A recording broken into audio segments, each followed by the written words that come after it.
The local election results are coming in thick and fast, and Sir Keir Starmer says that Labour have had some fantastic results. But have they been good enough for a party that wants to win a general election? So, Keir Starmer was in Medway in Kent, where Labour won control of the council from the Tories for the first time since 1998. Labour have gained control of 13 councils across the country. I'm very pleased to say that joining me now is former deputy leader of the Labour Party. It's Tom Watson, who I believe we can bring in very shortly. There he is. Tom, good stuff. Look, thank you very, very much. I mean, Labour have gained almost 400 councillors, and I believe 14 councils now, actually, including Medway, Plymouth and Stoke-on-Trent. Can you win the election? Yeah, I think Labour can, Patrick. By the way, if I'd have known that you were outside Buckingham Palace, I'd have walked down the Mall and come and done the interview with you live, because that looks great for that there. Yeah, I mean, from Labour's point of view, when I was the deputy leader, it's only 3.5 years ago now, the idea that they'd get this set of election results after only 3.5 years after Jeremy Corbyn's leadership, it was miraculous. And, you know, I've been around a while now. If you look at where they're making gains in those seats that Labour needed to win in 1997 in places like Plymouth and Medway. That's kind of, you know, the Blair years, and these are, you know, best set of results since that general election. But then you look at the sort of new battleground that Boris Johnson managed to forge. You know, you look at the Blackpools or the Staffords, you know, even the Stokes, my old patch in Sandwell. I think Labour are going to win all of those back. I think they're in really good shape there.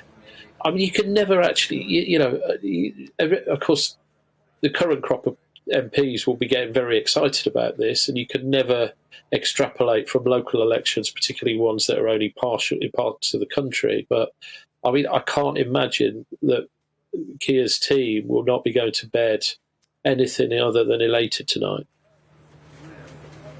No, clearly it's a good result for Labour. I do wonder whether or not it is the absolute tub-thumping, barnstorming result they were hoping for. The Lib Dems, I think there's a question mark as to whether or not they might be the absolute happiest of all the parties, but it is still a good result. Do you fear, though, that this could be the crest of Sir Keir's wave, and that actually he's just riding in now off the back of a tremendously chaotic period for the Conservative Party,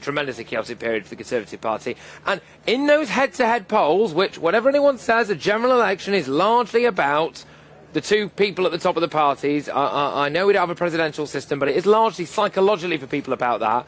And Rishi Sunak just tends to do a bit better than Keir Starmer. That's a worry, isn't it?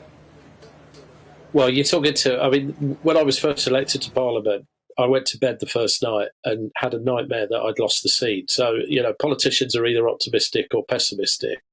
When you're looking at those actual bits of election data, there's only three that really matter. The first, as you say, is what voters think of the leaders of the party. And actually, they both score pretty well on that. You would imagine that Rishi Sunak would do better than the last two prime ministers we've had in the last 18 months. The second is economic competency. And the things that amazes me about that is just how well Labour are doing after the John McDonnell years. And actually, in that 97 victory for Tony Blair, Labour was, you know, finding it quite difficult to score well on that consistently. So Labour's actually doing better, in my view, on that score than the mid-90s. And the other one is voting intention. And obviously, they're doing very well on voting intention. So, I mean, you can always find doubt, and you're absolutely right about the Lib Dems. They've had a very good set of results in local elections. And actually, if I was the Tories, I'd probably be as worried about the Lib Dem result as I am about the Tory one. I've spent a lot of time in the southwest of England in recent months, and I think Labour and the Lib Dems between them are challenging the Tories in every single seat in the southwest. And that must be worrying them, because for Labour, of course, it's not just what the Tory vote is, it's how many seats the other parties take from the Tories as well. So they're kind of getting squeezed. And actually on the Rishi issue, I think there probably were some nerves in my party about whether him being leader would transfer into votes. And I think a lot of Conservative MPs were expecting that they would do better because of the fact that that poll shows that people prefer him as a leader to perhaps Liz Truss and Boris Johnson. but it doesn't appear to have translated into votes today. So there's a long way to go between now and the election, but there's not a lot of comfort I think any Conservative MP can get out of these results today. Now, you mentioned economic competency there, Tom. I can't help but wonder whether the non-dom status / windfall tax is doing a huge amount of heavy lifting for the Labour Party's economic vision for this country. My last check, it was going to fund everything to do with our NHS, everything to do with our education system, everything to do with our energy. It doesn't quite add up, does it, Tom? Actually, I think when Labour gets to the election, you get a fully costed programme. I think Rachel Reeves has the potential to be our greatest ever Chancellor of the Exchequer. And remember, I used to work for Gordon Brown, and he was a pretty heavy character in that regard. So I am very, very confident. In fact, I'm absolutely confident that Labour will have a costed programme for the election. And I think people trust Rachel Reeves as well. And of course, that's a little bit difficult for the Tories because of the way they crashed the economy with the Kwarteng days in office. But you're right, it will be a battleground. I think the economy will be the battleground.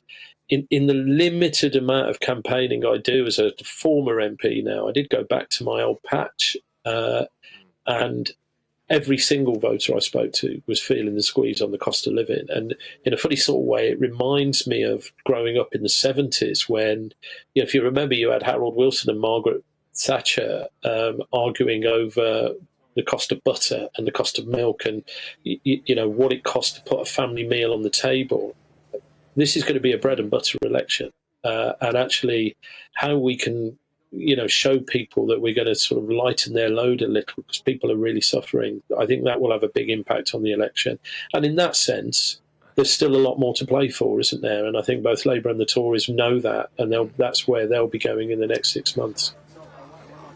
Yeah, I think it is. I think it is very much all to play for. Absolutely undeniable. Tories got a kicking. Labour did well. The Lib Dems did well. I think it is quite finely poised. But Tom, I hope to speak to you very often between now and the general election. We can have a few more back and forths. Great to have you on the channel. Great to have you on the show. I'll speak to you soon. And next time we have to do it in person. Tom Watson there, former deputy leader of the Labour Party.